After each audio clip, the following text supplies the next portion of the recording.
स्वागत है आपका पाचन और अवशोषण के इस सीरीज में। हम लोग अभी तक अपने पिछले लेक्चर में भोजन का पाचन और भोजन के पाचन में लास्ट में हमने यहाँ तक देखने का प्रयास किया था। ये आपका जठर ग्रसिका और ऊधनी भोजन के आमाशय में प्रवेश को नियंत्रित करती है। चलिए आज हम लोग आज के लेक्चर में इसके आगे समझने का प्रयास करेंगे। तो प्यारे बच्चों, यहाँ पे आगे चलिए देखते हैं क्या लिख रखा है। तो कह रहा है कि लार मुख गुहा में विद्युत अपघट्य, जिसे इलेक्ट्रोलाइट्स लिखा है, sodium ion, potassium ion, chloride ion और बाइकार्बोनेट आयन के रूप में ये इलेक्ट्रोलाइट को लिख रहा है। और एंजाइम, एंजाइम में कौन सा हमारे लार में, तो लार एमाइलेज या इसे क्या कह रहा है, टाइलिन तथा लाइसोजाइम होते हैं। तो प्यारे बच्चों, यहाँ पे हम लोग चर्चा कर रहे थे कि भोजन का हमारे मुख गुहा में आना, उसका मैस्टिकेशन होना, पिसना और लार से मिलना, मिल करके नीचे, ठीक है, नीचे यानी कि आमाशय में ग्रसनी के द्वारा जाना। ठीक है, उसके पहले यहाँ पे कह रहा है कि लार मुख गुहा में विद्युत अपघट्य और एंजाइम, इसका क्या मतलब है। तो यहाँ पे आप समझेंगे कि चूंकि हम जानते हैं कि हमारे मुख गुहा में लार प्रतिदिन 1500 ml का स्राव होती है, ठीक है, 1.5 लीटर लगभग। तो यहाँ पे लार में कुछ विद्युत अपघट्य होते हैं। अब यहाँ पे प्रश्न उठता है कि ये विद्युत अपघट्य हैं क्या।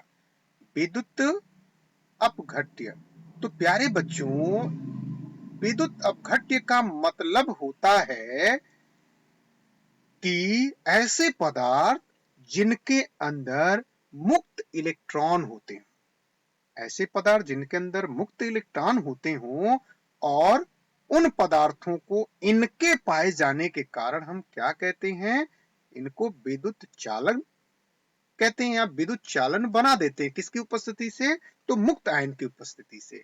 तो यहाँ पे लार यानी कि जो मुख गुहा में है, में क्या है, विद्युत अपघट्य है। और इस अपघट्य के रूप में क्या यहाँ उपस्थित है, देखिए सब आयन्स के रूप में है। तो सोडियम आयन,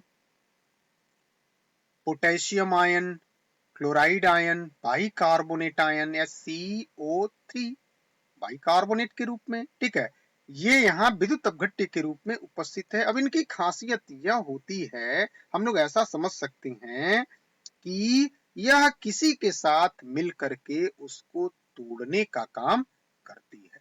ठीक है, बस सिंपल इसको अपने दिमाग में हम रखेंगे। यहाँ पे लार में यानी मुख गुहा में विद्युत अपघट्य के रूप में ये मौजूद है। और साथ ही साथ कह रहा है एंजाइम्स, तो बिल्कुल एंजाइम्स भी हमारे मुख में, जो कि अब हम लोगों ने पिछले लेक्चरों में देखा कि तकरीबन 1500 ml के आसपास 3 जोड़ी लार ग्रंथियों से हमारे मुख में क्या आता है, लार आता है। और इन लार में जो एंजाइम्स होते हैं, बेसिकली उसका नाम क्या है, लार एमाइलेज। याद रखेंगे आप, इसे क्या कहते हैं, लार एमाइलेज, या इसे ही हम लोग कहते हैं टाइलिन। टाइलिन कहाँ पाया जाता है, सीधा सीधा यहां से प्रश्न पुटअप करता है।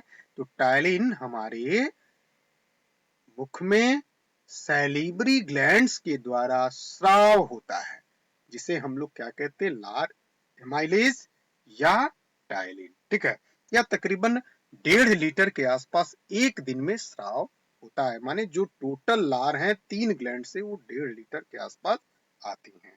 इसके अतिरिक्त कुछ लाइसोजाइम भी होते हैं। कहाँ पे, उसी एंजाइम्स में कुछ लाइसोजाइम्स भी होते हैं। या लाइसोजोम्स क्या करता है, टाइलिन क्या करता है और लाइसोजाइम क्या करता है। तो टाइलिन हमारे भोजन को क्या करता है, भोजन को पूरी तरह से मैस्टिकेशन में बोलस का रूप देता है। ठीक है, और यहाँ पे कुछ स्टार्च यानी कि जो कार्बोहाइड्रेट्स होते हैं, जो भोजन हम लेते हैं उसमें कार्बोहाइड्रेट्स होता है। ठीक है, तो कार्बोहाइड्रेट का पार्ट्स, जिसे हम लोग स्टार्च कहते हैं, जो पॉलीसैकेराइड्स होता है, उसके पाचन में यहाँ पे टाइलिन की कुछ अच्छी भूमिका होती है, ठीक है। चलिए आगे हम लोग देख भी लेंगे। तो फिलहाल हम लोग यहाँ यह देखें कि मुख गुहा में लार और यहाँ विद्युत अपघट्य के रूप में समस्त ion, sodium ion, potassium ion, chloride ion और बाइकार्बोनेट आयन, और इसके अतिरिक्त एंजाइम है, और एंजाइम के रूप में लार एमाइलेज या जिसे हम लोग टाइलिन भी कहते हैं, और एक लाइसोजाइम भी होता है, ठीक है। लाइसोजाइम भी होता है, ठीक है। अब यहाँ पे प्रश्न यह उठता है कि लाइसोजाइम क्या करता है। तो प्यारे बच्चों, जो भी भोजन के साथ जो इन्फेक्टिव फॉरेन पार्टिकल्स होते हैं जैसे बैक्टीरिया वगैरह, तो उनको वहां पे प्रवेश से यह रोकता है, मतलब कि संक्रमण होने से वह रोकता है लाइसोजाइम, ठीक है। तो चलिए आगे देखते हैं। फिर कह रहा है पाचन की रासायनिक प्रक्रिया मुख गुहा में कार्बोहाइड्रेट्स को जल अपघटित करने वाली एंजाइम जिसे टाइलिन या लार एमाइलेज की सक्रियता से प्रारंभ होती है। तो यहाँ पे बहुत ही सिंपल तरीके से और बहुत ही खूबसूरती से यहाँ दो चीजें समझाने का प्रयास कर रहा है। आप इसको ठीक से समझिए। ये लिख रहा है कि पाचन की रासायनिक प्रक्रिया। अब यहाँ जब भी बात रासायनिक प्रक्रिया की आती है तो हम लोगों ने सीखा है कि रासायनिक प्रक्रिया यानी कि दो विधियां होती हैं पाचन की। एक कौन सी विधि होती है? यांत्रिक प्रक्रिया, यांत्रिक विधि, ठीक है। और दूसरी प्रक्रिया कौन सी होती है? रासायनिक प्रक्रिया। यांत्रिक में कौन सी होती थी? तो यांत्रिक में क्या होता था? मैस्टिकेट होता था भोजन, यानी कि दांतों के जरिए पूरी तरह से पिसता था, ठीक है। तो वो यहाँ पे यांत्रिक प्रोसेस था। और जब केमिकल यानी कि रासायनिक प्रोसेस की ये बात किया, तो रासायनिक का मतलब कि जब केमिकल्स का यूज होता है भोजन को डाइजेस्ट करने में, तो उसे हम लोग रासायनिक प्रक्रिया कहते हैं, ठीक है। तो अब यहाँ पे लिख रहा है मुख गुहा में, मतलब माउथ में कार्बोहाइड्रेट यानी कि जो हम भोजन को करते हैं उसमें कार्बोहाइड्रेट होता है, ठीक है, को जल अपघटित करने वाले। अब यहाँ जल अपघटित का क्या मतलब होता है? तो जल अपघटन का मतलब ही होता है कि किसी भी चीज में पानी को डाल करके उसके अंदर के रासायनिक बॉन्डों को तोड़ देना। तो यहाँ पे सीधा हम देख रहे हैं कि जो कार्बोहाइड्रेट है जिसको हम खा रहे हैं, तो सीधा सीधा तो उसका पाचन होता नहीं है, तो इसलिए उसको तोड़ना है। तो तोड़ने के लिए कुछ जल अपघटित यानी कि इस तरह के मटेरियल की आवश्यकता है। तो ऐसे मटेरियल के रूप में यहाँ क्या विद्यमान होता है? तो प्यारे बच्चों, वही लार जो 1.5 लीटर के आसपास हमारे मुख गुहा में क्या होती है? स्राव प्रतिदिन होता है, जिसका ये यहाँ माध्यम बनती है इस कार्बोहाइड्रेट को पूरी तरह से तोड़ने में। तो वही आपको समझना है, अपघटित करने वाले एंजाइम्स, और उसमें क्या होता है बेसिकली? तो टाइलिन होती है, या जिसे हम लोग लार एमाइलेज कहते हैं। यह सक्रिय यानी कि इसकी सक्रियता से प्रारंभ होती है, मतलब ये जो कार्बोहाइड्रेट होता है हमारे मुख गुहा में, इस लार एमाइलेज के द्वारा वो पूरी तरह से तोड़ा जाता है। और इस तोड़ने में यहाँ हम लोग देख सकते हैं लगभग 30 यानी 30% स्टार्च इसी एंजाइम की सक्रियता से, यहाँ पे पीएच भी लिखा है 6.8 से, द्यू शर्करा माल्टोज में अपघटित हो जाती है। तो यहाँ सिंपल सा वर्ड्स है, यहाँ हमें यह समझना है कि जब यह एमाइलेज या टाइलिन उस कार्बोहाइड्रेट पर क्रिया करता है, उसे तोड़ता है। तो कार्बोहाइड्रेट टूटेगा तो कार्बोहाइड्रेट के कई पार्ट्स होते हैं, मोनोसैकेराइड, डाइसैकेराइड, पॉलीसैकेराइड। पॉलीसैकेराइड्स यानी कि जिसे हम लोग स्टार्च कहते हैं। तो लगभग यहीं पे भोजन के अंदर उपस्थित उस कार्बोहाइड्रेट में से कह रहा है 30% जो स्टार्च होता है पॉलीसैकेराइड्स के रूप में, इसका पाचन होता है। कहाँ? हमारे मुख में। यहां से इंपॉर्टेंट क्वेश्चन किसी भी एग्जाम के लिए बन जाता है, कितना स्टार्च, कितना प्रतिशत स्टार्च हमारे मुख में बच जाता है? तो 30%, यानी कि बचा कितना? 70%। तो 70% आगे जाता है। तो यहाँ हम लोग यह समझने वाले हैं कि 30% स्टार्च इसी एंजाइम, कौन से एंजाइम? तो टायलिन एंजाइम या लार एमाइलेज के द्वारा। अब यहाँ इसकी सक्रियता यहाँ पे किसके कारण होती है, तो इसका पीएच 6.8 है, यानी कि लगभग हल्का अम्लीय कह सकते हैं, लगभग ये क्षारीय में यानी कि 7 के आसपास है ना, यानी कि लगभग ये 7 के आसपास जा रही है ना, तो ये हल्का हल्का हम लोग क्या कह सकते हैं 6.8 यानी कि हल्का अम्लीय। यहाँ पे इसका पीएच रेंज 6.8 है, मतलब ये हल्का अम्लीय होता है, ठीक है ना।